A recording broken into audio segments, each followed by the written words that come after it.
আসসালামু আলাইকুম। আপনাদের কি দরজা খোলা না বন্ধ? যাইতেই ঢোকে, যাইতেই ঢোকে। বাড়ির কাজের বাড়ির মালিক তাই কাজের লোক বলছে, আমি সবসময় থাকি না, আমি ব্যবসা করি, তোমাকে যা দরকার ভাবির কাছে লিবে। মানে বউ দেখা দিচ্ছে আমার বউ, তোমাকে যা দরকার এই ভাবির থেকে লিবে। তো যে কয়েকজন কাম করে তার মধ্যে একটা ছেলে আবার লুচ্ছে, যেরকম এক ছেলে আবার কি, মানে যা দরকার ভাবির থেকে লিবি। ওই মাঝে মধ্যেই আশা কয়, ভাবি ভাবি আপনার যে সাইজ ভাবি, মনে হয় আপনার বিয়েই হয়নি। মানে এমন তাল মারতেছে যে আপনার যে সাইজ মনে হয় আপনার বিয়েই হয়নি ভাবি। তখন ভাবি চোখের পানি বার করে বলতেছে, 12 বছর হলে বিয়ে হচ্ছে, তোমার ভাই এই সুন্দর কথা কোনোদিন কয়নি। আচ্ছা, কোনোদিন কোনো স্বামী বলবি তোমার বিয়ে হয়নি এ কথা কবি? কিন্তু যারা ওভার ডিউটি মারবি তারা কিন্তু এই তাল দিবি, তোর কোন কথা ঠিক না? এই তাল কখন দেয়? যখন দরজা খোলা থাকে। দরজা যদি বন্ধ হয় এই তাল দেওয়ার কোনো সুযোগ নাই।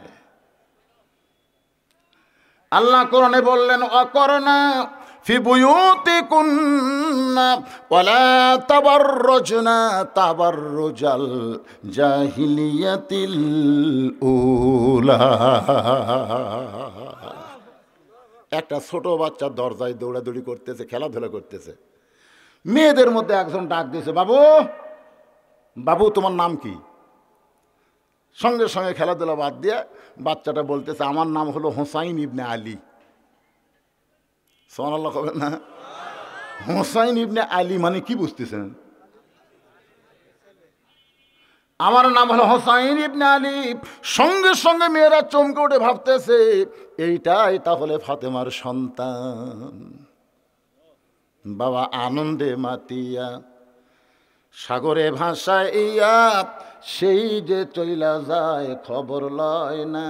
মাজন ধরিয়ায়ু দরে কতই কষ্ট করে, ধরিয়ায়ু দরে কতই কষ্ট করে, 10 মাস পরে পায় প্রসবের বেদনা। এমন দরদি ভাবে কেউ হবে না আমার মা, মা গো। এক মেয়ে হোসেনের কপালে চুমাতে বলে, বাবু আমরা তোমার মায়ের সঙ্গে একটু দেখা করবার চাই, তুমি যদি তোমার মায়ের কাছে গিয়ে আমাদের দেখা করার জন্য একটু যদি অনুমতি নেবার পারো। হোসেন বলতেছে, আপনাদের কোনো টেনশন নাই, আমি যাচ্ছি। জোরে কোন সুবহানাল্লাহ। আমাকে ছেলে পেলে কি কবি, যাচ্ছি, আমার খেলা লাগবে না। পানি পড়ালে কান্না বন্ধ হয় না, তেল পড়ালে কান্না বন্ধ হয় না। একদিন বলতেছে, হুজুর আপনাকে দোয়ার মধ্যে কোনো শক্তি নেই। আগেকার পীর সাহেবেরা ফু দিয়ে বোতল ফাটাছে, আর আপনার কি করেন হুজুর? আমি কলাম বারে পানি ফোড়া দিলাম, তেল ফোড়া, তাও কান্দে হুজুর।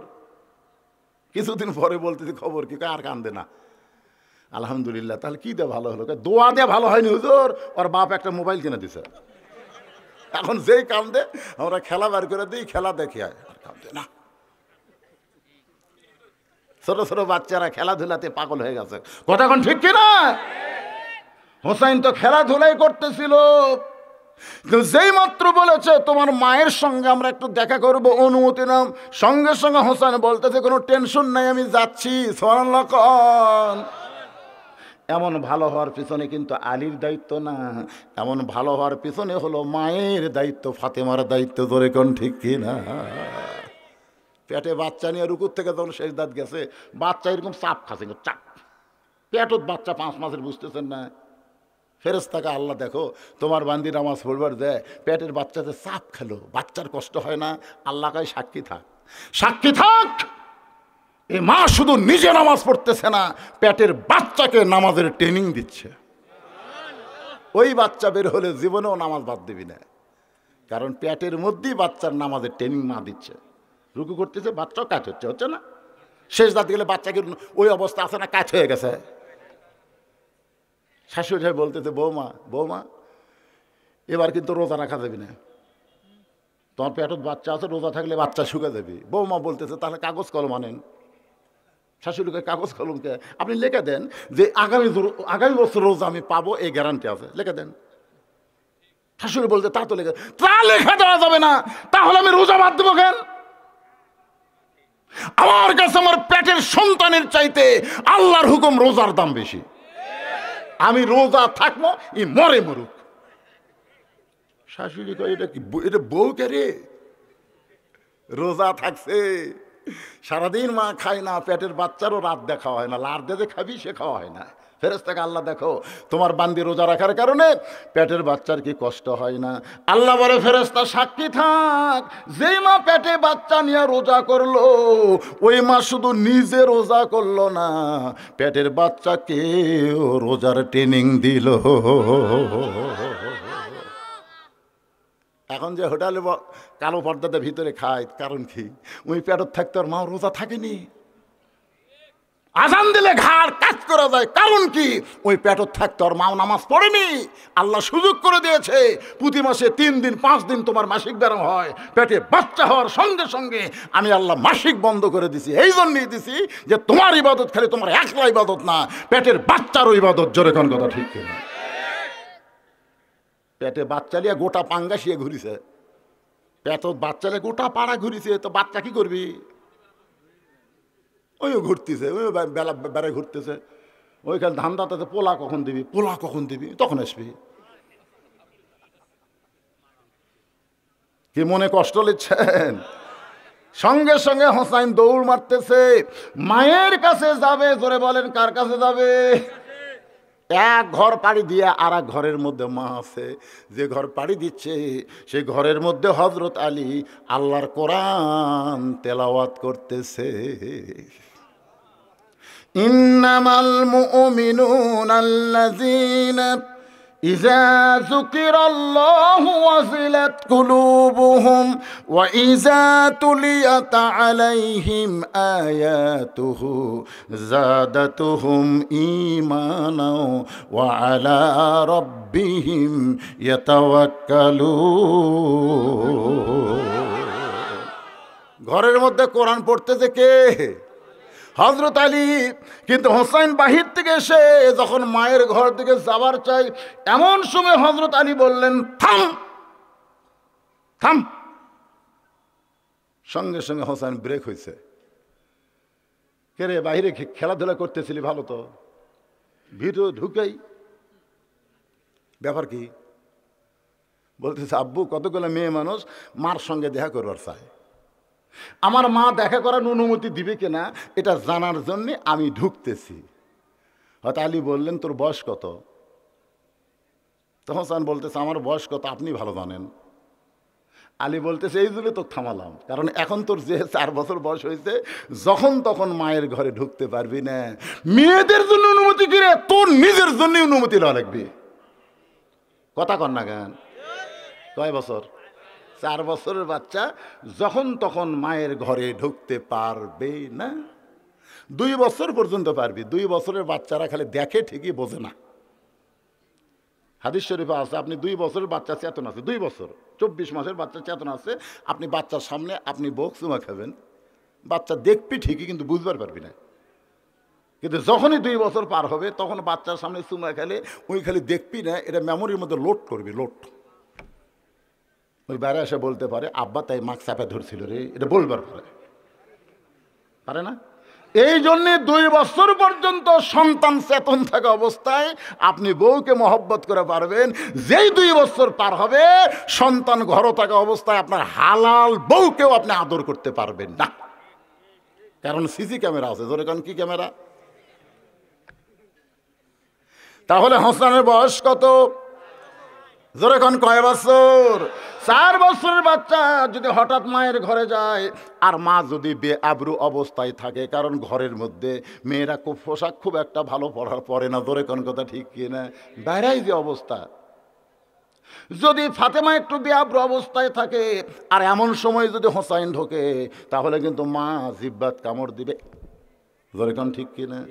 কেন হোসাইন মাকে দেখলো। এই জন্যে বলতে হোসাইন তোমার বয়স হয়েছে 4 বছর, এই 4 বছর বয়সে তুমি যদি মায়ের ঘরে ঢুকতে চাও তোমার অনুমতি লাগবে, তোমাকে দরজায় বলতে হবে আসসালামু আলাইকুম আম্মি, আমি হোসাইন একটু ঘরের মধ্যে ঢুকতে চাই। মা যদি বলে 2 মিনিট পর, এখন না, 2 মিনিট পর। তাহলে কখন ঢোকা লাগবে? জোরে কান, কয় মিনিট? 2 মিনিট পর। মেয়ে যখন বড় হবে তখন বাবা ইচ্ছা মতো মেয়ের ঘরে ঢুকতে পারবে না। মেয়ের ঘরে ঢুকতে গেলে বাবার অনুমতি লাগবে। সুবহানাল্লাহ লাগান। যে মেয়েকে আপনি কোলে নিয়েছেন, চুমা খাচ্ছেন, মেয়েকে বুকের মধ্যে ঠেকাইছেন, মেয়েকে ঘাড়ে নিয়েছেন, কান্দে নিয়েছেন, সেই মেয়েটা যখন আপনার বড় হয়ে গেল, আপনি ইচ্ছা মতো মেয়েকে আর আদর করতে পারবেন না।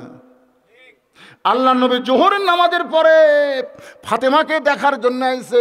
ফাতেমার ঘরের দরজায় সালাম দিল, আসসালামু আলাইকুম মা, আমি তোর বাবা, একটু তোর দেখতে চাই, তুই একটু দরজা খোল। ফাতেমার দরজায় এসে ওয়ালাইকুম আসসালাম বলে বলতেছে, বাবা মেহেরবানি করে আপনি ফেরত যান, এখন আপনার জন্য দরজা খুলতে পারবো না।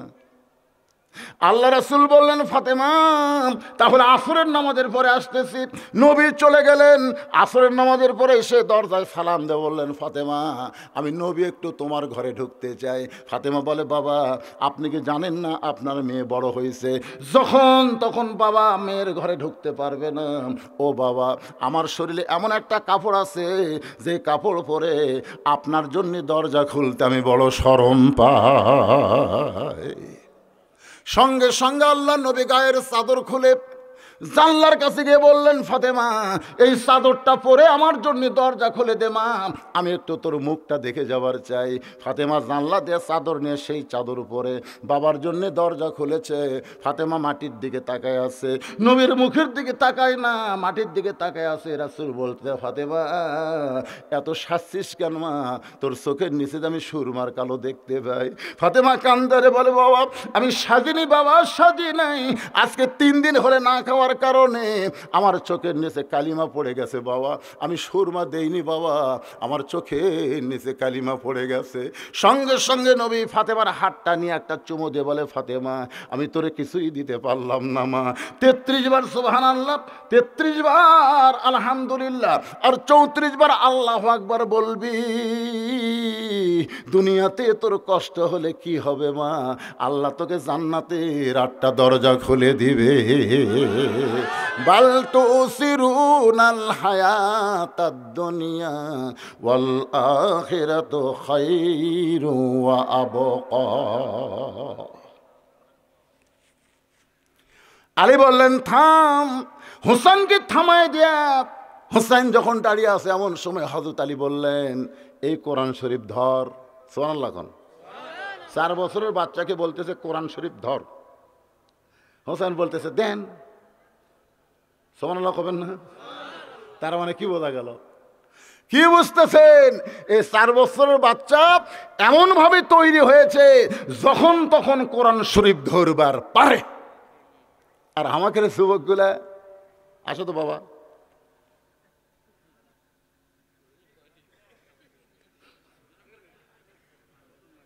হায় হায়, এমন ছাঁচে এরা বড় হচ্ছে। আমি তো এক ওয়াজে বলছি যে আমার এলাকার এক ছেলে, ছোট্ট বাচ্চা, ক্লাস 2-এ পড়ে, ওই পেশাব দিয়ে 40 লিখছে। হ্যাঁ, খাড়া হয়ে পেশাব করতে তো খুব ফোর্স পেশাবের, বুঝলেন? আগে লিখছে 4, পরে দিছে 0। আমি যেই করছি এই মারছে দৌড়। আমি দৌড়ে গিয়ে সামনে ধরে বললাম, কে রে পাগলা, কোথায় পড়িস? কই প্রাইমারি পড়িস। আচ্ছা 2-এ তো পেশাব কেমনি করা লাগে তোর স্যার তোকে শিখাইনি? এই তুই যে খাড়া হয়ে পেশাব করতেছিস, তোর স্যার তোকে শিখাইনি পেশাব কেমনি করা লাগে? তখনকার চাচা যে কি কয়, প্রাইমারি পেশাবখানা যায় দেখে আমার স্যারই খাড়া হয়ে পেশাব করে। ওই নিজের চোখে দেখছে ওর স্যারই খাড়া হয়ে পেশাব করে। তাহলে যে স্কুলের শিক্ষক দাঁড়ায় পেশাব করে, সেই স্কুলের ছাত্র কি হবে? কথা কন না কেন, কি হবে? আর আপনারা বলেন তো, এই মাদ্রাসার কোন ছাত্র পেশাব দিয়া 40 লিখবে? মন যদি চায় তাহলে একদিন সকালবেলা আসবেন, ওরা পেশাব করতেছে, ওদের পেশাব দেখলেও সওয়াব পাবে। ওদের পেশাব করা দেখলেও আপনি সওয়াব পাবেন। একেবারে কি বাবা, স্বাস্থ্য মোতাবেক। আমি কঠিন ঠান্ডা, আমি মাদ্রাসার আঙ্গিনা, আমার একটা মাদ্রাসা আছে তো, আঙ্গিনা চেয়ার নিয়ে বসে আছি। ইতিমধ্যে এক ছেলে পড়তে পড়তে বের হলো। তাই বললাম, কে রে, সবাই পড়তেছে, তুই বের হলি কেন? এই বের হলি কেন? তখন আমাকে এরকম দেখাচ্ছে। বিশ্বাস করেন আমি 3 নম্বর বুঝি না, আমি কিন্তু আলিয়ার ছাত্র, আমি হাফেজে মাদ্রাসা নিয়ম কানুন বুঝি না। তাই আমি বললাম কে রে ভাই এটা কি রে? হুজুর আপনি এত বড় হুজুর জানেন না? তাই বললাম ভাই তো বাবা তোমার কাছে শিখতে চাই। তখন হুজুর এই যে 1 নম্বর হলো পেশাব, যখন পেশাব লাগবে তখন এই, আর যখন 2 সেটা হলো পায়খানা, আর যখন হঠাৎ করে ফিস অজু গেছে তখন, মানে ওর অজু গেছে ওই অজু করার জন্যই বাড়াচ্ছে। তা আমি বললাম বেটা তুই তো জানিস না রে, আমাকে এক বক্তা আমির হেমদা কছে অজু ছাড়াও কোরআন পড়া যায়। যা অজু ছাড়াও হবে, এই ঠান্ডার মধ্যে অজু করা লাগবে গেলে, যা অজু ছাড়া কোরআন পড়বে না। হুজুর কোরআন শরীফ পড়ার ব্যাপারে আমি আমির হেমদাক মানি না। এমন হতো মারছে যে কোরআন শরীফ পড়ার ব্যাপারে ওই আমির হেমদাক মানে না, ওই মানে লামুস ইয়ামুসুহু ইল্লাল মুতাহহারুন, ওই মানে আল্লাহর কোরআন, সুবহানাল্লাহ। তা আমি কইলাম পাগলা শোন শোন শোন, আমি তোর হুজুর? না আপনি তো আমার হুজুর না। আচ্ছা তোর হুজুরের হুজুর? তোকে তা অবশ্য, মানে ওই দেখে ওর হুজুর আমাকে দেখে খুব ভয় করে। যাও, আমি মাদ্রাসার পরিচালক, আমি হুকুম দিলাম অজু ছাড়াই কোরআন পড়, অজু ছাড়া কোরআন পড়লে যদি কোনো পাপ হয় সে পাপ যেন আল্লাহ আমাকে দেয়। যা, এমন তাড়া মারছি ভয়ের ঠেলা আমি মাদ্রাসার মধ্যে ঢুকছে। আমি চিন্তা করলাম দেখি তুই কি করে। তো ওখানে চেয়ারে বসে তো দেখা যাবি না, আমি উঠে আসে জানলার পাশে ফাঁক দিয়ে দেখতেছি ওই দরজার ফাঁকত লুকাস। কে রে কোরআনের কাছে না বসে দরজার ফাঁকত কেন? ওই দরজার ফাঁকত থাকার কারণে হলো আমার চেয়ার খালি খেয়াল করতেছে যে আমি উঠলেই ওই বাড়াবি। তুই তাকে দেখে আমি চেয়ারত নাই, ওই আবার বাড়াছে। এই ওই মাটিতে বসে বলতেছে হুজুর বের করে দেন, মারেন, যা ইচ্ছা তাই করেন, আল্লাহর কোরআন অজু ছাড়া আমি ধরবো না। সঙ্গে সঙ্গে বাচ্চাকে বুকের মধ্যে নিয়ে বললাম মাবুদ এই কোরআনের পরশে বাচ্চাটারে তুমি এমন শিক্ষা দিলা, ওই শীতের দিনের ঠান্ডা পানি খেয়াল করে না, ও আল্লাহর কোরআনের মহব্বতের পাগল। জোরে বলেন ঠিক কিনা? যেই বলছে হোসাইন নাও, সঙ্গে সঙ্গে হোসেন বলতেছে দেন, রাসূল বলেছেন আমার হাসান হোসেন যখন জন্ম নিয়েছে এই 2টা সন্তান জান্নাতি হয়ে জন্ম নিয়েছে। এই 2টা সন্তান দুনিয়াতে এমনভাবে গড়ে উঠবে, হাসরের ময়দানে আল্লাহ তাআলা এই 2 জন হাসান হোসাইনকে সাইয়্যিদুশ শাবাবে আহলিল জান্নাহ, জান্নাতি যুবকদের সরদার বানায়া দিবে। লিল্লাহু তাকবীর। এই যুবকেরা মেসি নেইমারের ভক্ত হবা না হাসান হোসেনের হবা?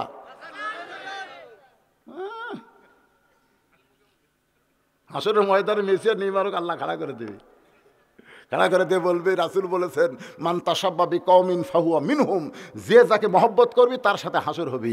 এই মেসি নেইমার বাংলাদেশের যুবকেরা তোদের অত্যন্ত ভালোবাসতো, তোরা জাহান্নামে যা।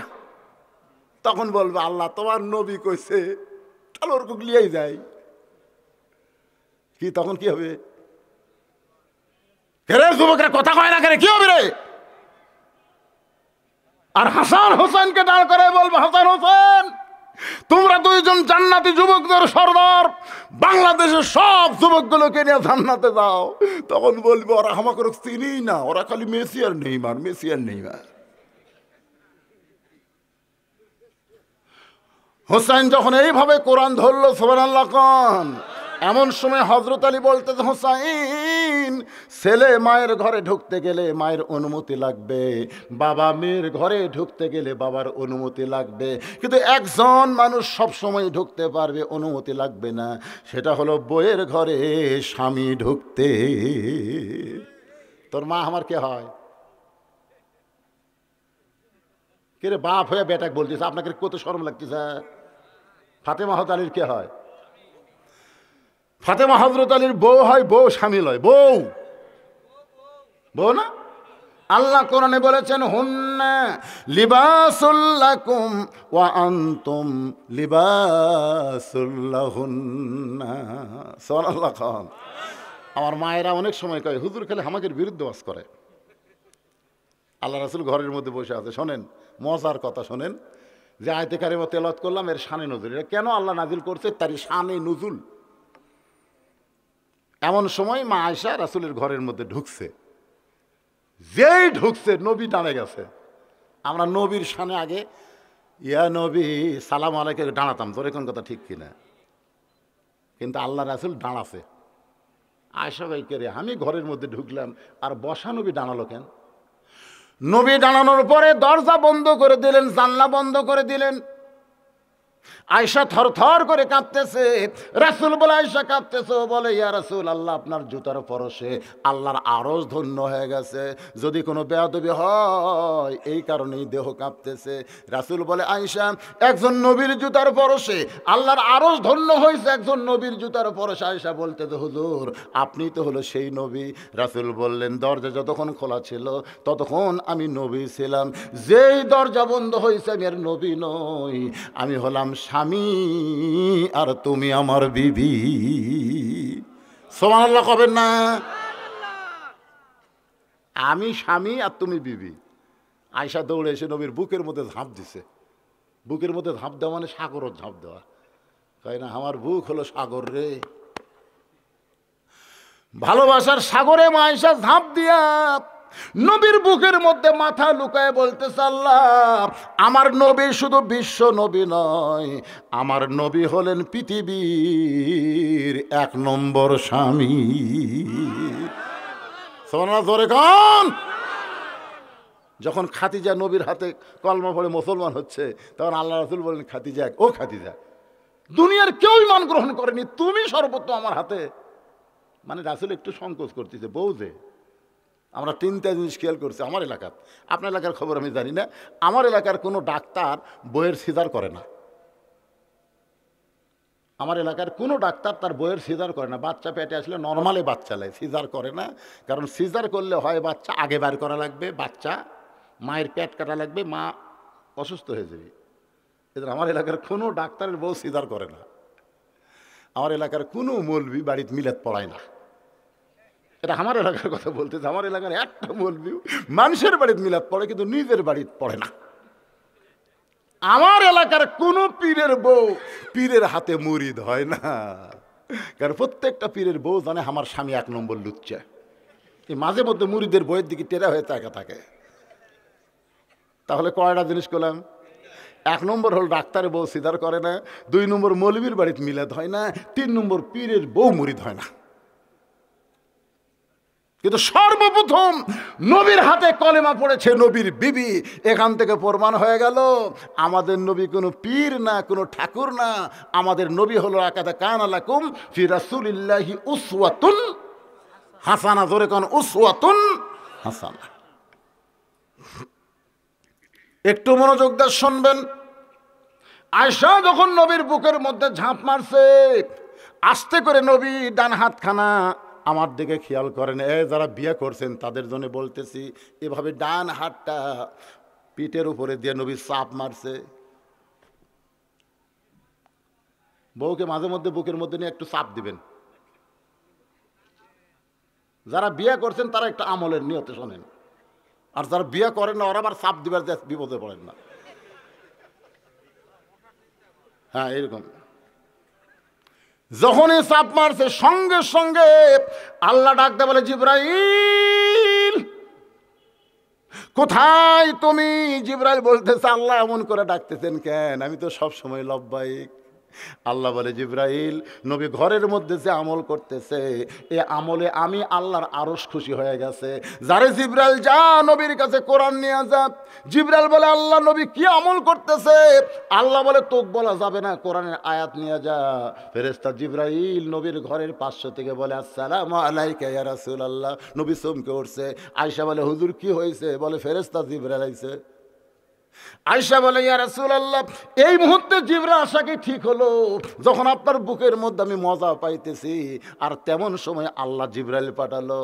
নবী ডাক দেয়া বলে, আয়েশা রে, জিবরাইল নিজের ইচ্ছায় কোনোদিন আসে না।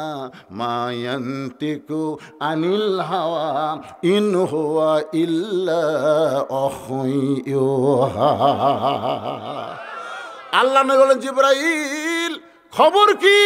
জিবরাইল বলে, হুজুর আমি জানি না, তবে আল্লাহ বলেছে আপনি ঘরের মধ্যে যে আমল করতেছেন আল্লাহর আরশ পর্যন্ত আনন্দ করতেছে। নবী ঘরের মধ্যে সেজদাত আছে, কোরআন শরীফ পড়তেছে, নামাজ পড়তেছে, তাহলে সবচাইতে সুন্দর আমল কি? আমিলু সলেহা। সবচাইতে সুন্দর আমল হলো বউকে বুকের মধ্যে নিয়ে পিঠে একটা ঠাসি দেওয়া। খালি নামাজ পড়ার আমল। এ জোরে সুবহানাল্লাহ কোন না কেন? মা বোনেরা বুঝতেছে হুজুর আজকে কেবল আসল ওয়াজ করতেছে। করা লাগবে না, করা লাগবে না। এই যে আল্লাহ বললেন হুন্না লিবাসুল লাকুম ওয়া আনতুম লিবাসুল লাহুন্না, তার বাংলা অর্থ কি জানেন? একই কম্বলের মধ্যে স্বামী স্ত্রী ঘুমান লাগবে। এক কম্বল, বালুস কটা? এক বালুস। রাসূল বলেছেন ঘুমানোর সময় মুখের সাথে মুখ দিয়ে ঘুমাবা। ঘুমের মধ্যে তোমরা কোন দিকে কে গেল সেটা ধরার কথা না, কিন্তু শুরুটা হবে মুখের সাথে মুখ দিয়ে। আপনারা তো ঠিক করেন, কিন্তু মেয়ে মানুষের তো ঠিক করবি না। যে বিড়ি খাওয়া খায় এই ঘরের মধ্যে ঢুকলে মনে হয় ভোগরা পাটা ঢুকলো, আর মুখের সাথে মুখ ঠেকামো। বাজান একটু মনোযোগ দিয়ে শুনবেন। আল্লাহ রাসূল বলেছেন ঘুমাতে যাওয়ার আগে মেসওয়াক করবা, আবার ঘুম থেকে ওঠার সময় মেসওয়াক করবা। মেসওয়াক করা হলো নবীর দাইমি সুন্নত। দাইমি সুন্নত। জোরে কোন কি সুন্নত? এ ভাই মনোযোগ দিয়ে শোনেন তো। এটা কি হলো আবার? এটা কে? এটা আপনি কে? ল্যান করলেন পান খাতে খাতে যাচ্ছে। ওরে মজার লাতি, ওটাও লাতি। মাশাআল্লাহ।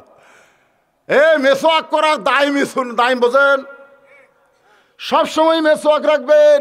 নবী 5 ওয়াক্ত ওযু করার পূর্বে মেসওয়াক করতেন, ঘুমানোর সময় মেসওয়াক করতেন। মার কারণ মুখের দুর্গন্ধ, বউ যেন মুখের দুর্গন্ধ স্বামী না পায়। এখন সুমি উঠে গেছে। জোরে কোন ঠিক কিনা ভাই? আমার মায়ের একটু শোনেন। হযরত আলী বলে হুসাইন, বাবা মেয়ের ঘরে ঢুকতে হুকুম লাগবে, ছেলে মায়ের ঘরে ঢুকতে হুকুম লাগবে, কিন্তু এমন একজন মানুষ ঢুকতে হুকুম লাগবে না, সেটা হলো বউয়ের ঘরে স্বামী ঢুকতে। হযরত আলী চুপি চুপি ফাতেমার ঘরের দরজায়, চুপি চুপি ফাতেমার ঘরের দরজায় গিয়া তাকায় দেখে ফাতেমা অন্দর মহলের মধ্যে বাম হাতে জাঁতা ঘুরাই আর ডান হাতে আল্লাহর কোরআন তেলাওয়াত করতেছে। আমার দেখে একটু তাকান, একটু তাকায় দেখেন ফাতেমা এই বাম হাত দিয়ে জাঁতা ঘুরাচ্ছে। জোরে কোন কি ঘুরাচ্ছে? আর ডান হাতের মধ্যে কোরআন শরীফ তেলাওয়াত করতেছে। হযরত আলী দরজার দাঁড়িয়ে মনে মনে কয়, আল্লাহ দুনিয়াতে সম্পদ পাইনি, কিন্তু আল্লাহ আমার ভাঙ্গা ঘরটা হাসান হোসেন মায়ের কারণেই তুমি জান্নাত বানাইয়া দিলে। এটা কি রে? বাম হাতে জাতা ঘুরাই আর ডান হাতে কোরআন তেলাওয়াত করে। ঘরের মধ্যে ঢুকে হযরত আলীর কলজা ভরে গেছে। এটা কি রে? আর আমাকে কলজা ভরে না আগুন লাগে। ঘর ঢুকে দেখতেছে স্টার জলসা জি বাংলা লুলু করে হিন্দু করে পূজার বাদ্য বাজছে। এটা কি রে? এটা কি রে? এ কথা বল না কেন? না না না, আপনার কিছু আফসোস হচ্ছে না? আপনি এশার নামাজ পড়ে এসে চিন্তা করতেছেন আমি বাড়ির মধ্যে ঢুকে দেখবো আমার বউ যায় নামাজত বসে আছে। নামাজ শেষ হলে তসবিহ তিলাওয়াত করবি, কোরআন শরীফ পড়বি। আপনি কি নিয়ত করে বাড়ির মধ্যে ঢুকে দেখেন, ও রে বাবা উত্তর ঘর থেকে লো করে আমার ঘর থেকে কোরআনের আওয়াজ না আসে, এই লোলের আওয়াজ কেন যায় দেখেন আপনার ম্যাডাম ইবলিসের গান শুনতেছে। আওয়াজ এরকম জান্নাত ইবলিসের গান শুনে আদমের ভাগ্য খারাপ হয়ে গেছে। জোরে কোন কথা ঠিক কিনা? আজকে স্টার জলসা জি বাংলা হলো শয়তানের গান। জোরে কোন কিসের গান? আমার মায়েরা বোনেরা যারা পর্দার অন্তর আছেন একটু শোনেন। হযরত আলী ঘরের দিকে তাকায়, বাম হাতে জাঁতা, ডান হাতে আল্লাহর কোরআন তেলাওয়াত করতেছে। এই দৃশ্য দেখে সঙ্গে সঙ্গে হযরত আলীর জবান ফসকে বার হয়ে গেছে। বার করবার চাইনি, কিন্তু জবান ফসকে বের হয়ে গেল। রব্বানা পড়েন, রব্বানা আতিনা ফিদ দুনিয়া হাসানাতাও ওয়া ফিল আখিরাতি হাসানা ওয়া কিনা আযাবান নার। এটা কিন্তু বের করা আছে, জবান ফসকে বের হচ্ছে। যেই বের হয়েছে ফাতেমার সঙ্গে সঙ্গে কাঁপতে কাঁপতে জাঁতা ঘোরানো শেষ, কোরআন শরীফ পড়াও শেষ। জাঁতার জায়গায় জাঁতা থুয়ে কোরআন শরীফ থুয়ে স্বামীর সামনে সালাম দিয়ে খাড়া হয়। কি গো, আপনি তো ঘরের মধ্যে কোরআন শরীফ তেলাওয়াত করতেছিলেন, সেই কোরআন শরীফ তেলাওয়াত বাদ দিয়ে অসময়ে ঘরের মধ্যে ঢুকলেন। আল্লাহ আলী বলতেছে আমি কোরআন তেলাওয়াত করতেছিলাম, অসময়ে ঢুকলাম, কিন্তু তুমি করলে কি? তুমি জাঁতা ঘুরান বাদ দিলে দাও, কিন্তু কোরআন শরীফ পড়া বাদ দিলে কেন? ফাতেমা বলতেছে আপনি জানেন না, স্বামী যখন বইয়ের ঘরে আসবে তখন বইয়ের সমস্ত কাজ কাম হারাম, একটাই মাত্র কাজ স্বামীর সামনে হাজির হওয়া। জোরে কোন সুবহানাল্লাহ। এ মায়েরা শোনেন, শোনেন, কব্বর যাবেন না, শোনেন। 5 কাপড় দিয়ে চাদর দিয়ে ঢেকা ধসে ফতুয়া দিছে মেয়ে মানুষের লাশ দেখা হারাম, মেয়ে মানুষের লাশ দেখা হারাম, জেতা দেখা। আরে আমি ওটা বলতেছি না, মেয়েদের লাশ দেখা কি সেজন্য আমরা চাদর দিয়ে ঢেকাতে। আপনাকে এলাকা মেয়ে মানুষের জানাজা হয় না তো চাদর খালি লাশই দেখেন না, খাটির উপর চাদর দেন, কি জন্য চাদর দেন? ফেরেস্তার শরীর খালি ঘোরে, ফেরেস্তা ঘোরে আর কয় আল্লাহ এই মেয়ে মানুষ যখন জেতা ছিল তখন ঠিক মতো গাওয়াত কাপড়ই দেয়নি, আর মরার পরে 5 কাপড় দিয়ে চাদর দিয়ে ঢাকলো, কারণ কি? আল্লাহ বলতেছে ওই দেশের নাম হলো বাংলাদেশ, ওই দেশে বাঁচতে মানে না রে, মরার পরে মানে রে। আমার এলাকার এক মেম্বর, মেয়ে মানুষ মেম্বরে ডানাতে, ভোটার ডানাতে, বুঝলেন? আমার এলাকার এক মেয়ে মানুষ ভোটার ডানাতে, ওর এমন চরিত্র ভাই, ওই ভোটত ওটার যদি মরদ পালি দৌড়ে দিয়ে হাত দেন, দেন নাকি ভাই? ও ভাই, ও ভাই আমাকে একটা ভোট দেওয়া লাগবে, মানে হাত টাইনালে বুকের কাছে আসে, ভাই আমাকে একটা ভোট দেওয়া লাগবে ভাই, ও আদা দে ভাই। আমি ওর স্বামীকে একদিন থেকে বললাম কে রে ভাই, তোর বউ যে হারে জনগণের কাছে ভোট চাচ্ছে, তোর ওই বউ মরে গেলে তুই কয় কাপড় দিব? তোর হক হুজুর আপনার নতুন ফটো আছে নাকি? মেয়ে মানুষ হলে 5 কাপড় দেওয়া লাগবে, আমি জানি না। পাগলা জেতা থাকতে যে হারে ভোট নিচ্ছে, ওর 5 কাপড়, 70 কাপড় দিলেও তো কাম হবে না। কি এ মায়েরা বোনেরা শোনেন, কেমন ভাবে ফাতেমা কবরে গেল। গভীর রাত্রে আলীকে বুকের মধ্যে নিয়ে বলে স্বামী সবসময় পর্দায় থাকার কারণে, আমি সব সময় পর্দায় থাকার কারণে পর্দার ভিতরে মৃত্যু আল্লাহর কাছে কামনা করেছি, আল্লাহ তাআলা আমার দোয়া কবুল করেছে। আজকে গভীর রাত্রে পর্দার মধ্যে আমার মৃত্যু হবে। যেই মাত্র কইছে গভীর রাত্রে পর্দায় মৃত্যু হবে, গাছের গোড়া কাটলে গাছটা যেমন ঠাস করে পড়ে যায়, হতালি তেমনি পড়ে গেলেন ঘরের মাঝায়। মা ফাতেমা দৌড়ে এসে স্বামীর মাথাটা উড়াতের উপরে নিয়ে বলে স্বামী গো এমন করে আপনি কাঁদবেন না, কারণ আসলে যাইতে হবে। এই দুনিয়াতে কেউ আমরা থাকার জন্য আসি নাই, সবাইকেই যাইতে হবে। আমিও যাব, কিন্তু আল্লাহর কাছে বলেছি আল্লাহ আমার দোয়া কবুল করেছে, আপনি আমার 3টা চাওয়া কি পুরা করবেন না? আলী কান্দার বলে ফাতেমা দুনিয়ার জীবনে তুমি চাও নাই কষ্ট পাবো বলে, মরার পরে কি চাইবা ফাতেমা? বলে 1 নম্বর চাওয়া হলো রাতের অন্ধকারে আমাকে দাফন করবেন, দিন রাতের আলো অন্ধকারে মৃত্যুবরণ করব, আর দিনের আলোতে আমাকে দাফন করবেন। আমার কবর দুনিয়ার মানুষ দেখলে আমার পর্দার খেলাফ হয়ে যাবে।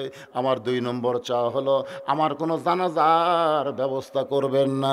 আলী বলতে যে ফাতেমা লক্ষ লক্ষ মানুষ তোমার দোয়া করবে জানাজায়, তুমি কেন নিষেধ করো? ফাতেমা বলতেছে কোরআন হাদিস পড়ে আমি যা বুঝেছি, লক্ষ মানুষের দোয়া দেয় ফাতেমার কোনো লাভ হবে না। আপনি যদি বলেন ফাতেমা ভালো, একজনের দোয়াতেই 8টা জান্নাতের দরজা আল্লাহ খুলে দিল। কারণ লক্ষ মানুষের আমি কেউ না, আমি হলাম আপনার বউ। আপনি যদি দোয়া করেন আমার জান্নাত হবে, লক্ষ মানুষের দোয়া দিয়ে আমার কোনো কাজ হবে না। ওগো স্বামী আমার লাশটা কিন্তু খাটনিতে তুলবেন না, আমার লাশটা খাটনিতে তুলবেন না। আমি ফাতেমা হিসাব করে দেখলাম 4 জন পুরুষ আমার লাশ কাঁধে নিবে, এমন 4 জন পুরুষ আমি খুঁজে পাইলাম না। আমার বাবা যদি দুনিয়াতে থাকতো, মরা মেয়ের লাশের খাটনি বাবা কাঁধে নিবার পারতো। আমার হাসান হোসেন যদি বড় হইতো তাহলে মায়ের লাশের খাটনি কাঁধে নিবার পারতো। আমার বাবা দুনিয়া থেকে 6 মাস আগে চলে গেছে, আমার হাসান হোসেন এত ছোট, মায়ের খাটনি কাঁধে নিবার পারবেন না। আপনি শুধু আমার দেহটা কাঁধে করে নিয়ে ওই জান্নাতুল বাকির পূর্ব কোণায় সবুজ রঙের একটা বাতি জ্বলবে, ওই বাতি বরাবর আমাকে দাফন করবেন। হযরত আলী ফাতেমার লাশটা নিয়ে যায় ওই জান্নাতুল বাকির পূর্ব কোণায় সবুজ রঙের একটা বাতি জ্বলতেছে, ওই বাতি বরাবর কবরে দাফন করলেন। দাফন করার পরে আল্লাহর কাছে দোয়া করতেছে, আল্লাহ আমার হাসান হোসেনের মাকে তুমি কবুল করে নাও। আমি স্বামী হয়ে দোয়া করি, আমি আলী তার প্রতি বড় খুশি হয়ে গেছি। এই দোয়াটা যেই মাত্র শেষ, সঙ্গে সঙ্গে সবুজ রঙের বাতি নিভে যায়। যেই বাতি নিভে গেছে, আলী তাকায় দেখে সামনে কয়েকটা পুরাতন কবর দেখতে পায়। এই মাত্র ফাতেমার কবর দিলাম, সেই নতুন কবর গেল কোন জায়গায়? শুধু পুরাতন কবর, নতুন কবর নাই। জান্নাতুল বাকির মধ্যে আলী দৌড়ায় আর বলে, ফাতেমার কবর, আমার ফাতেমার কবর। কে যেন বলতে চালি রে,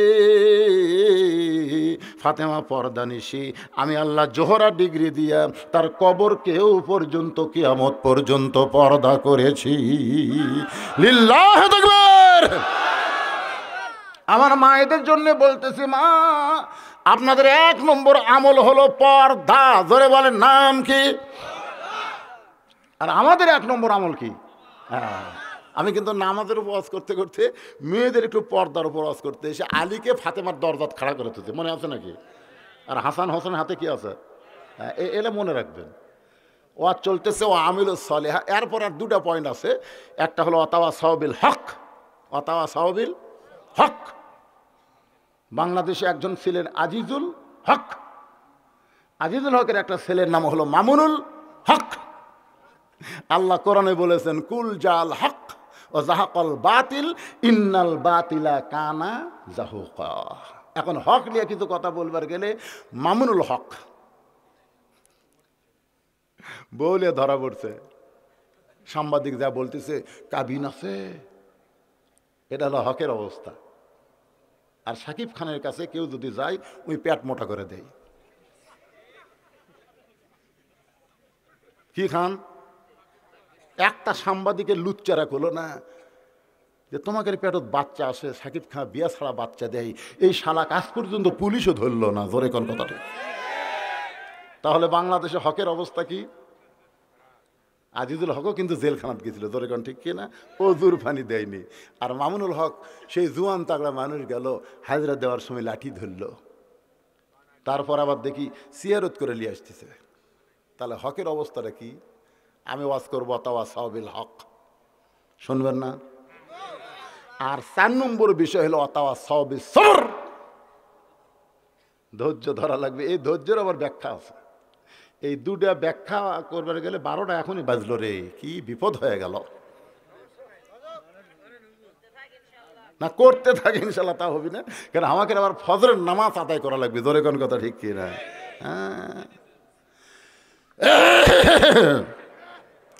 আপনারা তো বসে থাকা মজা পাচ্ছেন, ওর পিছন দিয়ে খাড়া হয়ে আছে, এটা বসারই চান্স নাই বারে। হ্যাঁ, সে জায়গা আপনি দেখে পাচ্ছেন না, পাঁচই বন্ধ গেছে। আর চাপা যাবি না, আর চাপে আর কি। রাত 12টার সময় চাপার দরকার নেই। এই বিষয় ভিত্তিক সূরা আসরের উপর তাফসীর করে আমি আপনাদের নিয়ে মনোজাত করবো। রাজি আছেন তো ইনশাল্লাহ? তাহলে কোন জায়গায় রাখলাম? নামাজের কোন জায়গা? কই নামাজের কথা না কোন হুজুর, অসুবিধা নেই। হোসেনের হাতে কোরআন দিয়ে হযরত আলী ফাতেমার দরজায়, ফাতেমা সব কাজ বাদ দিয়ে স্বামীর সামনে দাঁড়ায় গেছে, মনে আছে? এখন হলো অতাওয়া সাওবিল হক। হক কথা বলা লাগবে, হক পথে চলতে হবে। হক কথা বলতে গিয়ে যদি ফাঁসির মঞ্চেও যায়, সেটাও বরণ করতে হবে। আল্লাহ বলেছেন, ওয়ালা তাকুলু লিমান ইউকতালু ফি সাবিলিল্লাহি আমওয়াতুন বাল আহইয়াউ ওয়ালাকিন লা তাশউরুন। এই যে আয়াতে আল্লাহু আকবার করলেন, এর বাংলা অর্থ কি? ওই 4-5 জন লড়তেছে কে? ওই 4টা লড়তেছে কে এখন? না না, ওই যে একসাথে 4টা গেল, একে নিয়ত কি ওরা তবারক লিব না? শোনেন, কু আনফুসাকুম আহলিকুম নার, আমরা কয়জন শুনবো? ওরা ঘুরবি কে? ওরা এত রাত পর্যন্ত যখন চেতন আছে, সবার তবারক ছেড়ে আবার যাবি কে? জোরে কোন কথা ঠিক কিনা? 12টা পর্যন্ত চেতন থাকলো, আর আমি যে ঘর ছিলাম ওই ঘরের পাশেই তবারক থোছে। আরে ভাই সুগন্ধ রে, কি দেয়া পাক করতেছি রে, এইরকম সুগন্ধ। আপনাদের বাপ মা গোরস্থানে আছে না নাই? ভাই কিন্তু মনে করেন না, আপনাকে কারকে বাপ মা মারা গেছে তার একটা হাত তোলেন তো, যারকে বাপ মা মরে গেছে ভাই, আল্লাহ আকবরকে হাত তোলে করে বাপ মা শোনেন, মাশাল্লাহ সবারই মরে গেছে না, কিছু লোক এখনো বাপ মা যাদের মরেনি তারা একটু হাত তোলেন তো। এটাই তো বেশি রে। আচ্ছা ঠিক আছে, না আমি বলতেছি দুটাই মরে গেছে, বাপও মরছে মাও মরছে, এইরকম কয়েকজন আছেন বাপ মাও দুটাই মরে গেছে, মানে দুটাই মরেছে নাই রে। আচ্ছা হাত নামান, আমি দুটা গান গাবো, একটা বাপের উপর একটা মায়ের উপরে, এক লাইন করে। বাবার মতন আপন কেহ নাই রে দুনিয়ায়, নিজে না খাইয়া বাবা, নিজে না খাইয়া বাবা সন্তানকে খাওয়ায়, বাবার মতন আপন বন্ধু নাই রে দুনিয়ায়। মা জননী নাই রে যাহার, মা জননী নাই রে যাহার, এই দুনিয়ায় তাহার কেহ নাই। মায়ের মতন কর্ণ, মায়ের মতন আপন কেহ নাই রে দুনিয়ায়। তাহলে যাদের বাপ মা দুটাই কবরে গেছে, আপনারা শত চেষ্টা করলেও বাপ মাকে আর কিছু খাওয়াতেও পারবেন না, খেদমতও করতে পারবেন না। আমি সেই বাপ মার রুহের মাগফিরাতের জন্য রাত 12টার পরে কেউ বলতে পারবেন না যে হুজুর ওয়াজ না করে আদায় করতেছে। 2 ঘন্টা ওয়াজ করার পরে আমি বাপ মার রুহের মাগফিরাতের জন্য এই নবীর এতিম মাদ্রাসায় একটা কোরআন শরীফ দিবেন। একটা কোরআন শরীফ মাত্র 500 টাকা দাম। একটা কোরআন শরীফ 500 টাকা দিলেই আপনার বাপমার কবরকে আল্লাহ জান্নাত বানায় দিবে। বাপমার প্রতি মহব্বতে এমন কোন পাগল ছেলে আছে যে হুজুর বহু কিছু দুনিয়াতে করলাম, আমার বাপমার জন্য কি করছি হুজুর? আজকে নবীর ইতিম মাদ্রাসায় আমি একটা কোরআন শরীফ দিলাম 500 টাকা। আপনি 500 টাকা দিলেই একটা কোরআন দানের সওয়াব আল্লাহ আপনার বাপমার কবরে দিয়ে দিবে। মাশাআল্লাহ। বাবার বাপ মারা গেছে, দেখেন বগুড়ার বাড়ি কোথায়? ঘোলাগাড়ি, বগুড়ার ছেড়ে দেওয়া লাগবে। বাবা মারা গেছে, মিডিয়া নিয়ে আইছে। বাবার কথা শোনার সঙ্গে সঙ্গে দেখেন মিডিয়া নিয়ে আইছে 500 টাকা কোরআন শরীফ বাবদ করলো দান। সর্বোত্তম দোয়া করে দিলাম, আল্লাহ ছেলেটার বাবার কবরটা জান্নাত বানায় দেন। জোরে কোন আমিন। লিল্লাহি তাকবীর। আল্লাহর একজন পাগল 4 কোরআন শরীফ বাবদ 2000 টাকা দান করেছে। আল্লাহ তার দানকে কবুল করেন। আল্লাহ আর একজন কোরআন শরীফ বাবদ, বাপ মার কথা মনে করেন, খালি মনে করেন আমি মরে গেলেও আমার ছেলেরা এরকম দান করবে। আর আপনি যদি বসে থাকেন মরিয়া দান, গোরস্থান বাগুন বাড়ি বানাবি রে। আল্লাহ কোরআন শরীফ বাবদ 500 টাকা দান করছে। আর একজন আল্লাহ তোমার মাদ্রাসায় কোরআন শরীফ বাবদ বাপ মার জন্য 500 টাকা দান করলো। আল্লাহ দানকে কবুল করেন। আল্লাহ আর একজন কোরআন শরীফ কত আছে এখানে 500 টাকা দান করেছে। আল্লাহ দানকে কবুল করেন। মাশাল্লাহ মাশাল্লাহ। এতগুলা টাকা কিসের জন্যে? কোরআনের জন্য মেলাগুলো টাকা দিছে। মাশাল্লাহ। বাপ মা দাদা দাদি 14 গোষ্ঠীর জন্য 6টা কোরআন শরীফ বাবদ একটা ছোট্ট বাচ্চা করলো দান 3000 টাকা। আল্লাহ দানকে কবুল করেন। মার জন্য 2টা কোরআন শরীফ বাবদ 1000 টাকা দান করেছে। আল্লাহ মায়ের কবর জান্নাতের টুকরা বানান। শাহাদাত হোসেন ভুট্টু কোরআন শরীফ বাবদ 1000 টাকা দান করছে নবীর মাদ্রাসায়। আল্লাহ দানকে কবুল করেন। আর একজন কোরআন শরীফ বাবদ 500, আর একজন কোরআন শরীফ বাবদ 500 টাকা দান করছে। আল্লাহ কবুল করেন। আর একজন তোমার নবীর মাদ্রাসায় কোরআন বাবদ 500 টাকা দান করলো। আর একজন 500 টাকা দান করলো। আর একজন 500, আর একজন 500। আল্লাহ কে দাদা দাদি মারা গেছে, বাপ মা জীবিত আছে? বাচ্চা আছে বাপ মা দাদা দাদি। আমি তো দাদাদির কথা কইনি। দাদা দাদির প্রতি কত মহব্বত। বাপ মা জীবিত আছে, দাদা দাদির জন্য কোরআন বাবদ 500 টাকা দান করলো। আল্লাহ শমশের, আল্লাহ তোমার পাগল 4 কোরআন বাবদ 2000 টাকা দান করছে। আল্লাহ কবুল করেন। আর একজন কোরআন বাবদ 500, আর একজন কোরআন শরীফ বাবদ 500, আর একজন কোরআন শরীফ বাবদ 500। কেউ যদি মনে করেন হুজুর আমি 200-300 টাকা দিব, আপনি দেন, সেটা হবে দান। আর 500 দিলেই হবে কোরআন। আমার এক বাপ যান 1000 টাকা 2টা কোরআন শরীফ বাবদ দান করে গেল। আর একজন 2টা কোরআন বাবদ 1000। আর একজন আল্লাহর বান্দা কোরআন শরীফ বাবদ বাবার জন্য 500 টাকা করছে দান। আল্লাহ দানকে কবুল করেন। আল্লাহুম্মা আমিন। আল্লাহ তোমার একজন বান্দা 2টা কোরআন বাবদ 1000 টাকা দান করেছে। আল্লাহ কবুল করেন। আল্লাহ তোমার একজন বান্দা শরীফ নাকি রে, কি রে, শরীফ জরিফ এক মন ধান দান করছে, আল্লাহ তার দানকে কবুল করেন। আর একজন 500 টাকা দান করলো, আর একজন 500 টাকা দান করছে। বাপ মার জন্য দোয়া চাইয়া 1000 টাকা কোরআন শরীফ বাবদ করছে দান, আল্লাহ দানকে কবুল করে জান্নাতের মালিক বানান। আর একজন কোরআন বাবদ 500, আর একজন কোরআন বাবদ 500, আর একজন কোরআন শরীফ বাবদ কত দিছেন? 200 টাকা নগদ দিয়েছে, বাকি 300 দিবেন। একটা কোরআন বাবদ 500, এই ওখানে লেখেন 200 নগদ দিয়েছে, বাকি 300 টাকা কোরআন শরীফ বাবদ, আল্লাহ কবুল করেন। আর একজন কোরআন বাবদ 500 টাকা দান করছে, আর একজন কোরআন শরীফ বাবদ 1000 টাকা দান করলো। সবচেয়ে বড় দান হলো আল্লাহর কোরআন, আর সেই কোরআন দান করতেছেন আর টাকা পকেটে থেকে বসে আছেন। ডাক্তার খাবি রে, ডাক্তার খাবি রে, উষ্টা খেয়ে পড়বি আর 1000 টাকা যাবি। নবীর এতিম মাদ্রাসায় কোরআন দেন, সমস্ত বেদি ব্যারাম থেকে, বিপদ আপদ থেকে আল্লাহ হেফাজত করবে। আল্লাহর একজন কোরআন বাবদ 500, আর একজন 500, আর একজন 500, আর একজন 500। কে মারা গেছে তোমার? কার জন্য দোয়া করেন? তোমার তো বাপ মা বেঁচে আছে। বড় আব্বার জন্য দোয়া চায়, আল্লাহ বড় আব্বার জন্য দোয়া চায়, কোরআন বাবদ 500 ছোট বাচ্চা করছে দান। মায়ের জন্য দোয়া চায়, কোরআন শরীফ বাবদ 500 টাকা দান করছে, আল্লাহ কবুল করেন। দাদার জন্য 1000 টাকা দান করছে। আসল লাতি রে, এরাই হলো লাতি। 1000 টাকা কোরআন শরীফ বাবদ করছে দান, আল্লাহ দাদার কবর জান্নাতের টুকরা বানান। এই পাগলা আবার 700 দিয়ে গেল, আমি চাইছি 500 দিয়ে গেল 700। আল্লাহ 500 কোরআন 200 দান, আল্লাহ কবুল করে নেন। কে দিল এত টাকা?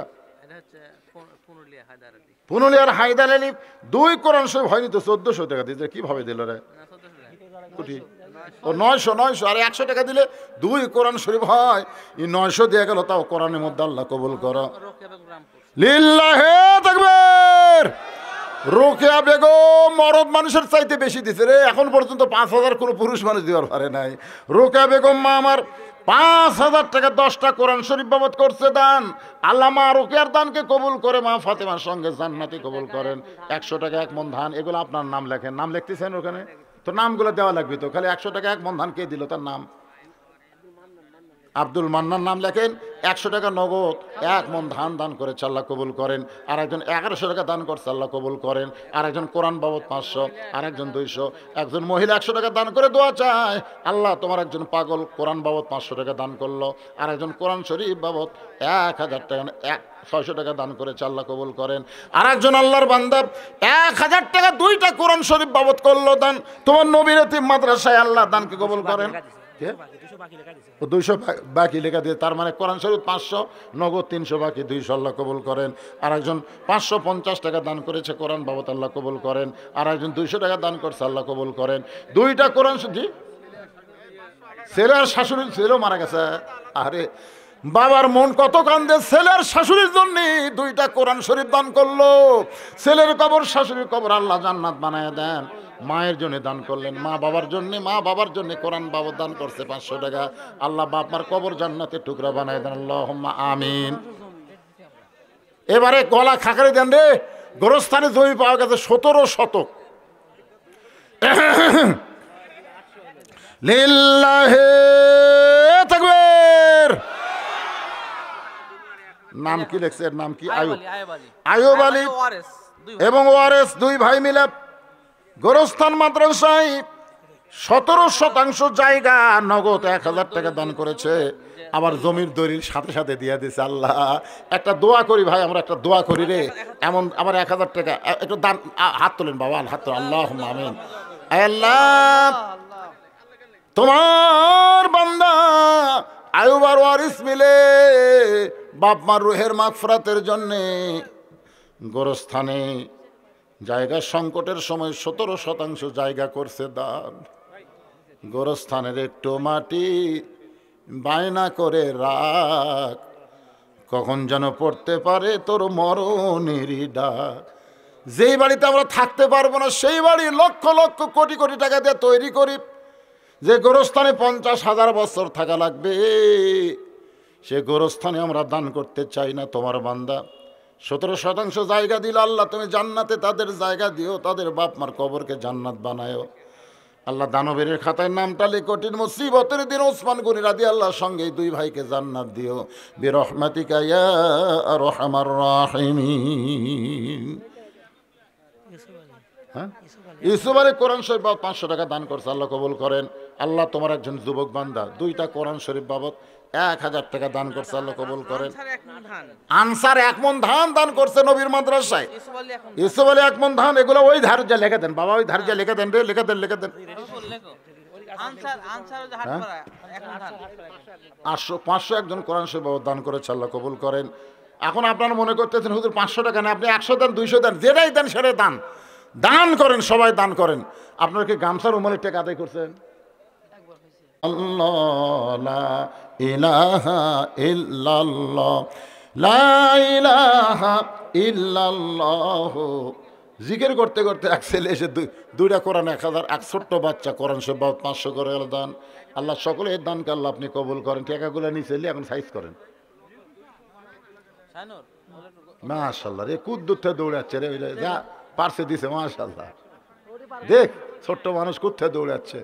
আল্লাহ ছোট ছোট বাচ্চারা দান করতেছে, আল্লাহ এদেরকে দানবীরের খাতায় নাম লিখে নাও। আল্লাহ যারা এই মাদ্রাসার মহব্বতে গোরস্থানের উন্নয়ন কল্পে আজকে দান করলো আপনজন কবরের কাছে, তার রুহে মাগফিরাতে আল্লাহ সকলের জন্য দোয়া কবুল করো। জোরে কোন আমিন, আরো জোরে বলে আল্লাহুম্মা আমিন।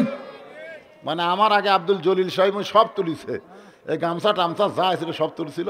আমি মনে করছি আর মনে হয় কিছু নাই। ওরে বাবা চাইও তো বেকুবরি, খালি টাকা ঠিক। আর এগুলো ছোটো মোটো কোনো টাকা নাই, খালি 1000 আর 500 সোনাল্লা খান না কেন। এ পর্যন্ত এখানে যে টাকা ঠিপ দেখলেন, এটা কি 10 টাকার লোট? এতগুলো টাকালে আপনারা বসে আছেন বারে। আল্লাহ ইন্নামা আমওয়ালুকুম ওয়া আওলাদুকুম ফিতনাহ, সম্পদ আর সন্তান হলো বিপদের কারণ। অনেক সম্পদ মানুষকে বিপদে নিয়ে যাবে, সন্তানের কারণেই অনেক মানুষ বিপদে যাবে। তো সম্পদের বিপদ না, সন্তানের বিপদ না। আল্লাহ আমাদের জন্য রহমত কবুল করুক, জোরে কোন আমিন।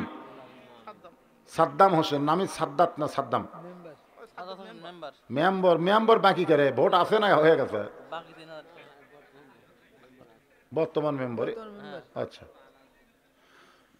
বর্তমানে মেম্বার সাহেব বাকিতে 3000 টাকা দান করেছে, আল্লাহ তাকে কবুল করুক, সকলে বলে আমিন।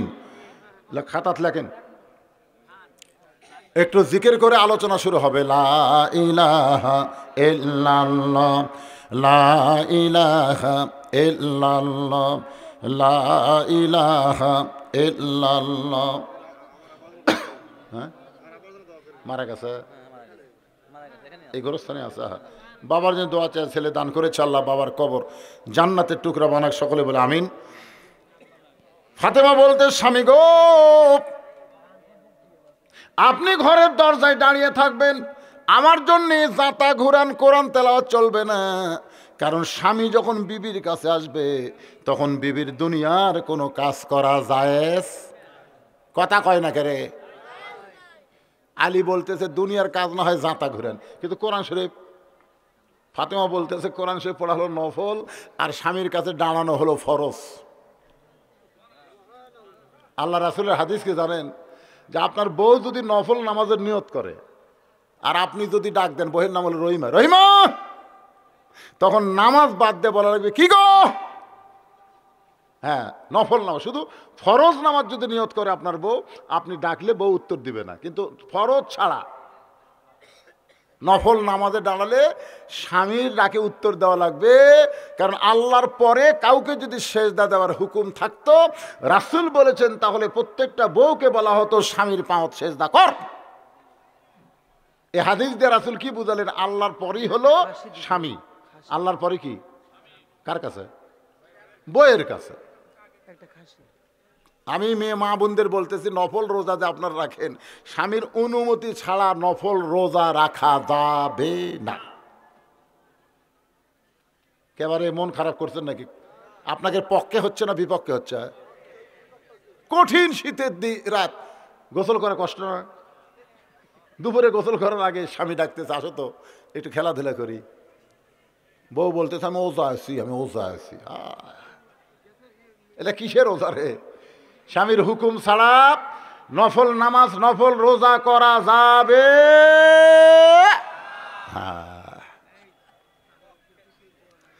তাহলে কোরআন তেলাওয়াত করা কি নফল?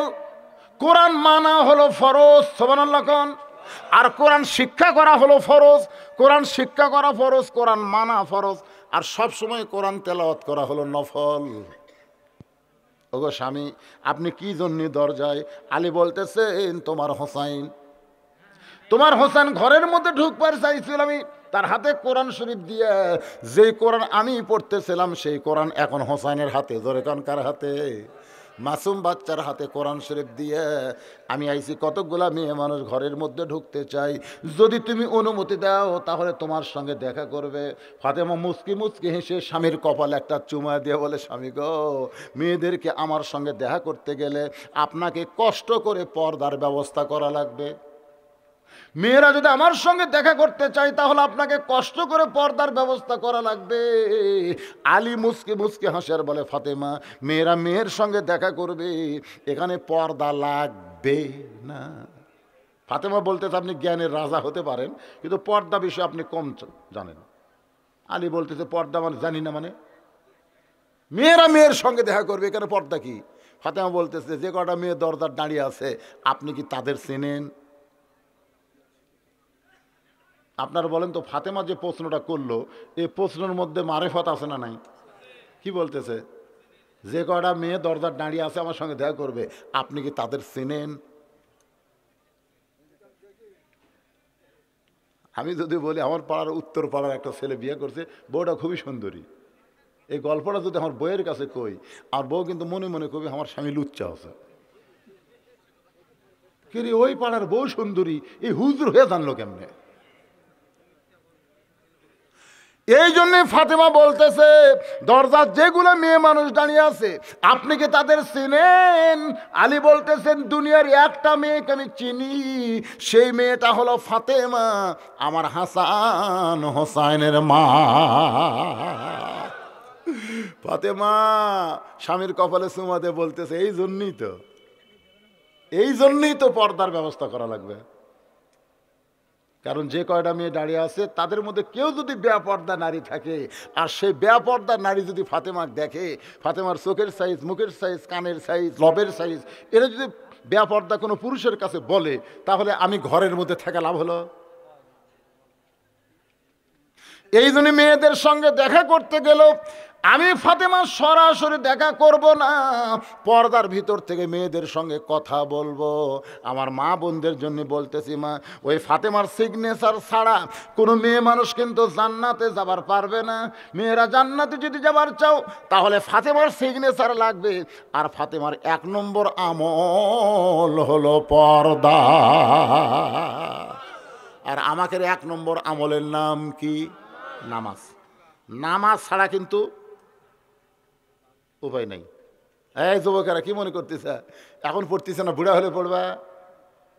বুড়া হলে রুকু সেজদা করা কিন্তু খুব বিপদ। আমার এলাকার অধিকাংশ বুড়া মানুষ সিয়ারলে মসজিদে যায়।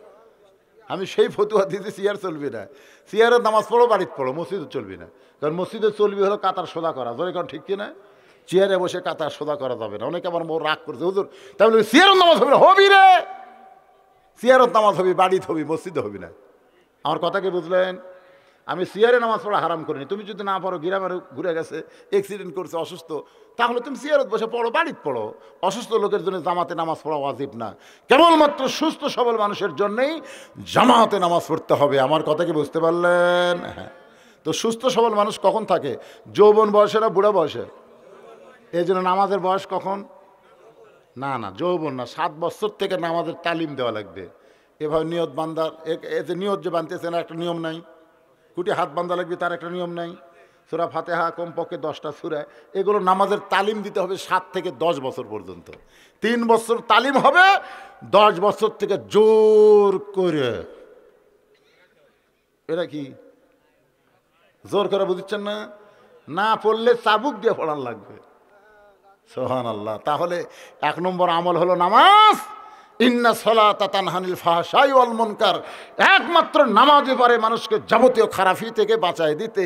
আর এই নামাজের হক কথা হলো, এই নামাজ ওয়াজ দেওয়া হবে না, ওয়াতাওয়াসাউ বিল হক। এর হক কথা হলো, মুসলমানের মধ্যে কেউ যখন ক্ষমতার চেয়ার পায়, আল্লাহ কোরআনে বলেছে, আল্লাযীনা ইম্মাক্কান্নাহুম ফিল আরদ। জমিনের মধ্যে কাউকে যখন ক্ষমতার চেয়ার দেওয়া হবে, তার 1 নম্বর দায়িত্ব হলো বাল্য বিয়া বন্ধ করা, মাদকমুক্ত সমাজ করা, পদ্মা সেতু নির্মাণ করা। নাকি এগুলোই 1 নম্বর। 1 নম্বর দায়িত্ব হলো আকামুস সালাত, নামাজ কায়েম করা। আমার বাংলাদেশের সরকার সবই উন্নতি করতেছে, কিন্তু নামাজের ব্যাপারে খেয়াল আছে? তা আল্লাহ যে বললেন আল্লাহ দিন মাক্কান্নাম ফিলার, মুসলমানের মধ্যে, এরা হিন্দু কাফের না, মুসলমানের মধ্যে ক্ষমতা বলে তার 1 নম্বর দায়িত্ব হলো আকামুস সালাত ওয়াতাওয়াসাবিল হক। এটা হলো হক কথা। ওয়াতাওয়াসাবিস সবর, হক কথা বলতে গেলে, হক পথে চলতে গেলে নানা রকম বিপদ আপদ মুসিবত আসবে। তাই বলে আমাদেরকে হক কথা ছাড়া যাবে না, হক পথে চলা বন্ধ করা যাবে না। বিপদ আপদে ধৈর্য ধারণ করতে হবে। যে মেয়ে কোনোদিন বাচ্চা হয় নাই, প্রথম মা হবে, আপনি বলেন তো মা হওয়ার যন্ত্রণা কি সে জানে? যারা এখন জানে নাকি? প্রসব বেদনা যখন উঠছে, ওরে বাবারে মরলাম রে, গলার দড়ি দেবো, বিষ খামো, দাদি নেনি দৌড়ে এসে দরজা বন্ধ করে দেয়। কিসের বিষ খাওয়া, কিসের মরারে?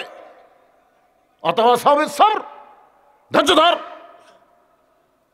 দাঁতের ওপর দাঁত দিয়ে ধৈর্য ধরছে, এক সময় বাচ্চা হয়ে গেছে, পেঁয়া করে কান্না উঠছে, ওই বেহুশ হয়ে গেছে, চোখে মুখে পানি দেয়, মায়ের হুঁশ ফিরাইছে। বাচ্চা গোসল করে যখন মায়ের সামনে দেয়, দাদি বলতেছে লাত্তি মার, লাত্তি মার, এরই জন্যই তোর কত কষ্ট, তুই গলা দড়ি দিবার চালি, বিষ খাবার চালি, এক লাত্তি মারে ফেলা দে। মা তখন বাচ্চাকে বুকের উপরে নিয়ে চুমাতে বলে, দাদি গো, কষ্টের পরে এত শান্তি, এটা আমি আগে বুঝতে পারি নাই।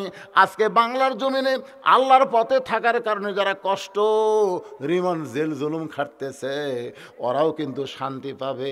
যেদিন আর্জেন্টিনা ব্রাজিলের পতাকা নয়, বাংলার বাড়ি বাড়ি কলেমার পতাকা উড়বে।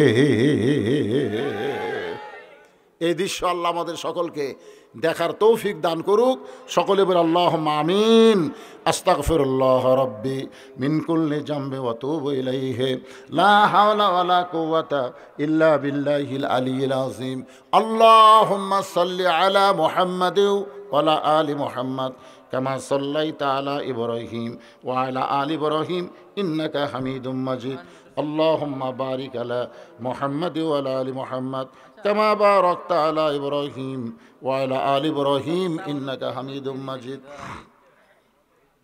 দোয়ার আগে তাবারক দিবেন? আগে দোয়া না, না, তাবারকের চাইতে যার দাম বেশি সেটা আগে হবে। আপনি কোন তো কাজ আগে না নামাজ আগে? নামাজ আগে না কাজ আগে? তো দোয়া আগে না তবারক আগে? অনেক লোক আছে তবারক নিবি না, কিন্তু অনেক লোক আছে দোয়া করবি, জোরে কোন ঠিক কিনা? বহু লোক আছে তবারক খায় না, কারণ তবারক যারা পাক করে এদের অধিকাংশই নামাজ পড়ে না, জোরে কোন কথা ঠিক কিনা? আমরা এটি এশার নামাজ পড়তেছি, ওরা তবারক ঢাস ঢাস ঢাস ঢাস করে বাড়ি মারতেছে। অনেক লোক খায় না, না তাই বলে যে আপনি যদ্দূর পারবেন সেটা করবেন, সবগুলো বাদ দিলে হইতে না। এটা আমি বলতেছি ইশারা দিয়ে, ওরা যেন ঠিক হয়। মানুষ মারা গেলে আমরা যে বড় করে খাওয়া দাওয়া দেই, এতে খাওয়াতে মৃত ব্যক্তির গুনাহ মাফ হবে কি? অবশ্যই মাফ হবে। মুতাইমুল জাইয়ান, 5টা দলের জন্য আল্লাহর জান্নাত আশা করে আছে। তার মধ্যে একটা দল হলো মুতাইমুল জাইয়ান, যারা ক্ষুধার্তকে অন্নদান করে। আপনাকে যাচাই বাছাই করে এলাকার যত ফকির আছে সমস্ত ফকিরক দাওয়াত দেওয়া লাগবে, কোনো ধনী মানুষক দাওয়াত দেওয়া যাবি না।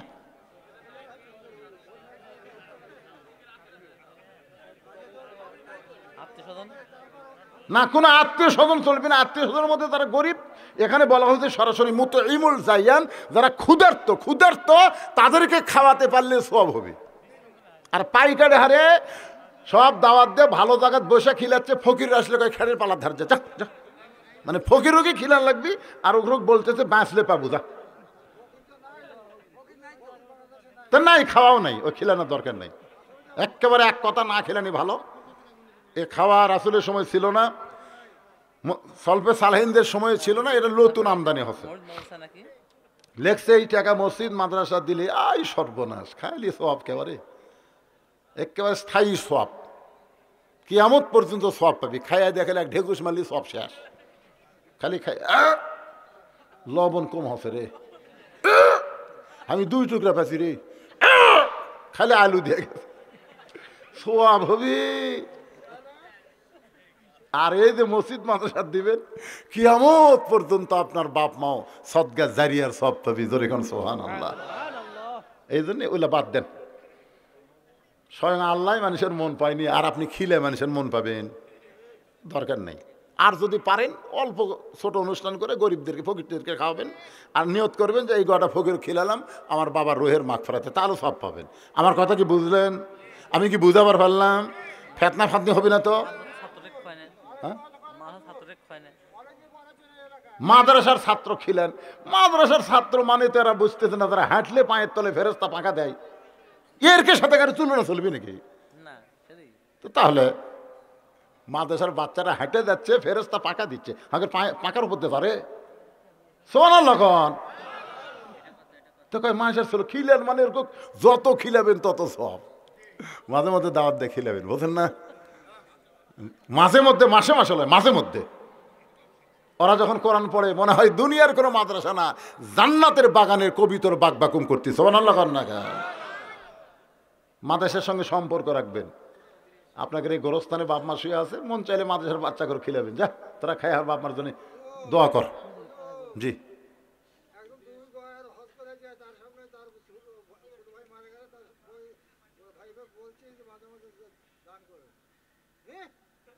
থাকে বলে ঘরের কথা, ঘরের কথা জানার দরকার নেই। আপনার যে প্রশ্ন করছেন উত্তর কি আমি দিবার পারছি?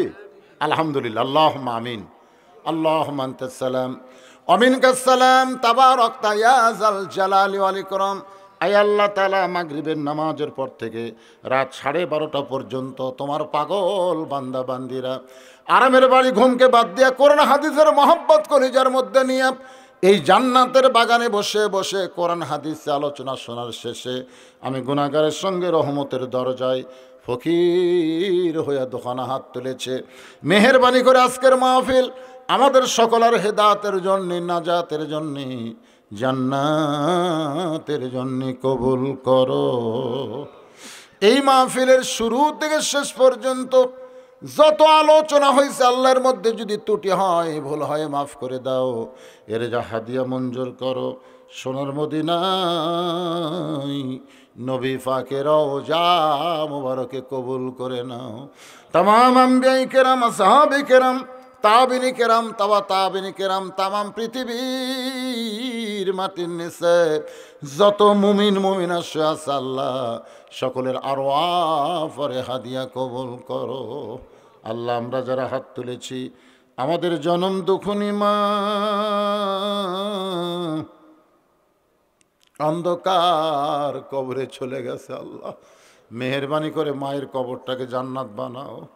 বাবার বাড়ি ঘর সবই আছে, আমি সহ আমরা যারা বাবা হারে এতিম হয়ে গেছে আল্লাহ বাবার কবরগুলো জান্নাতের টুকরা বানিয়ে দাও। আমাদের দাদা দাদি নানা নানি এই গোরস্থানে যত মুর্দা শুয়ে আছে আল্লাহ সকলের কবরকে জান্নাতের টুকরা বানাও। আল্লাহ তোমার নবীর ঘর মাদ্রাসাকে মহব্বত করে নগদে বাকিতে আজকে যারা দান করে দিল আল্লাহ সকলের দানগুলোকে জান্নাতের বিনিময় হিসেবে কবুল করো। নবীর মাদ্রাসায় কোরআন শরীফ বাবদ যারা অনেক টাকা দিল তাদের বাপ মার কবরকে জান্নাত বানায়া দিও। আজকের মাহফিলের সম্মানিত সভাপতিকে আল্লাহ তুমি কবুল করো, মাদ্রাসার সভাপতি, মাদ্রাসার সেক্রেটারি, মাদ্রাসার কেশিয়ার, মাদ্রাসার দাতার সদস্য, মাদ্রাসার মুহতামিম, মাদ্রাসার ওস্তাদ, মাদ্রাসার তালবে ইলম যে 4 জনের মাথায় পাগড়ি পরানো হলো আল্লাহ সকলকেই তুমি কবুল করো। আল্লাহ আমার মা বোনেরা পর্দার অন্তরালে বসে বসে আর শুনেছে আবিদা সালিহা পর্দা কবুল করে। মা ফাতেমার চরিত্র দান করো।